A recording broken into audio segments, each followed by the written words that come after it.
Assalamualaikum warahmatullahi wabarakatuh. Bapak dan Ibu keluarga besar Ahmad Yogyakarta, rahimakumullah, kaum muslimin muslimat dimanapun kita berada. Masih dalam perbincangan muqaddimah tentang pentingnya kita berittiba dan mengikuti jejak para salaful ummah dalam mencapai kesempurnaan jiwa, baik dalam ilmu maupun amal. Terakhir kita sampaikan bahwa tanda suatu amalan atau sebuah sikap atau mungkin sebuah perkataan itu bukanlah ibadah, itu tinggal apakah sesuatu itu pernah dilakukan oleh salafus saleh apa tidak. Jika itu dilakukan oleh mereka, berarti itu ibadah. Jika tidak, maka itu bukan merupakan ibadah. Dalam konteks pembahasan ini adalah ibadah yang mahdhah tentunya ya, bukan ibadah yang bersifat global atau ibadah dalam arti umum.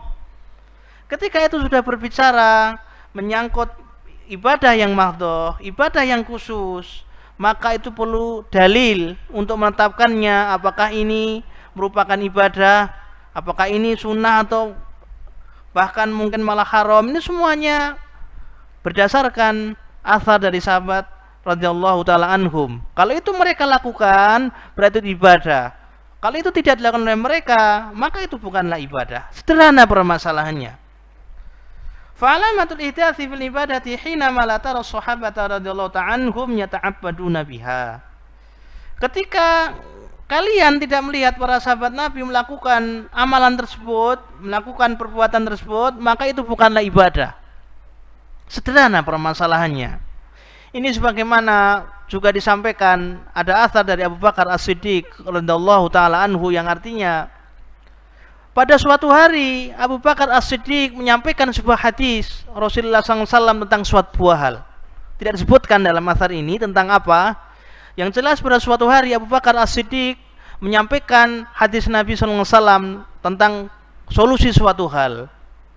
Setelah beliau selesai menyampaikan hadis ini, kemudian ada satu dua orang dari sengkulan jamaah itu menyampaikan, wahai Abu Bakar, Umar mengatakan demikian.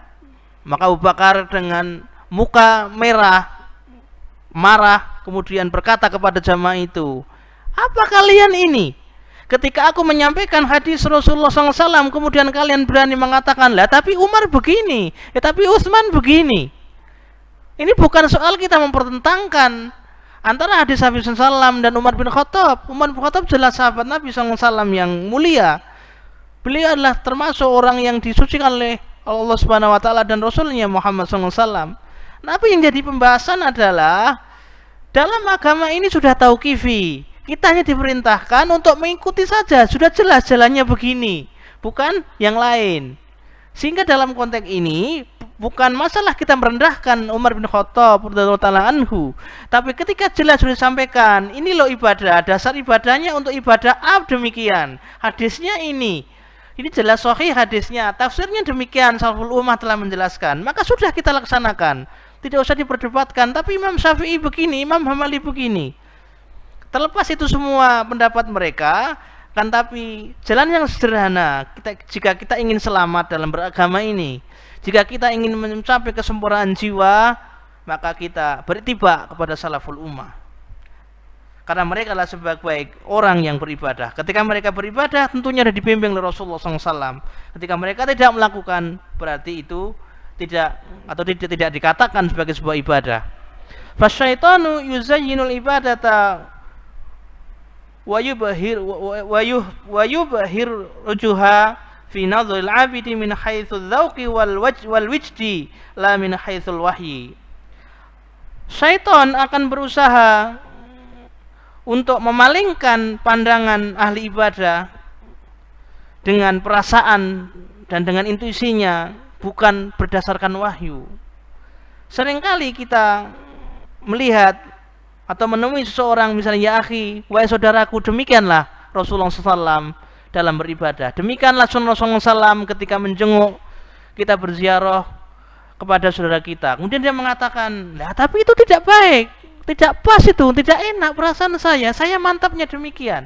Maka yang demikian ketahuilah itu bukan sebuah ibadah, karena ibadah tidak diukur berdasarkan enak tidaknya perasaan, mantap tidaknya perasaan kita. Tapi ibadah itu semuanya tauqifi berdasarkan wahyu. Teksnya bagaimana? Pemahamannya bagaimana? Begitu. Fayambagil hadzaru min ihdathi mansakin yutanassaku bihi mabniun ala matahwahul anfusu. Maka kita perlu berhati-hati dari sesuatu yang baru ini, karena yang namanya ibadah, yang namanya beragama itu semuanya dibangun atas dasar wahyu, tidak boleh dibangun atas dasar hawa nafsu. Mantapnya demikian.